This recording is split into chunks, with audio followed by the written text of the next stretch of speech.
புனித தோமா மறைந்து வாழ்ந்தபோது அவருக்கு பறவைகள் உணவளித்ததாகவும் அவர் தாகத்தை தணிக்க குகைக்குள் அற்புதமான ஒரு நீரூற்று உருவானது என்றும் சொல்லப்படுகிறது.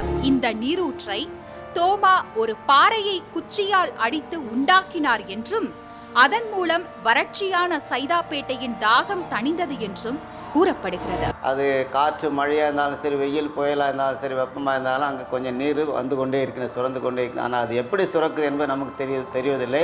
அது ஏதோ ஒரு உந்து சக்தி அந்த இருப்பதால் அங்கே தண்ணி வந்து கொண்டே இருக்கிறது. ஆயிரக்கணக்கான மக்கள் வந்தால் கூட தண்ணி கொஞ்சம் குறைஞ்சிட்டே போனால் கூட அடுத்த நாள் நம்ம பார்த்தோம்னாக்கா இரவு வேளையில் எல்லாம் தண்ணி ஊற்றி எடுத்து வந்து பிறகு அப்படியே அந்த தண்ணி தேங்கி இருக்கும். அந்த தண்ணீரை மக்கள் நம்பிக்கையோடு குடிக்கிறாங்க.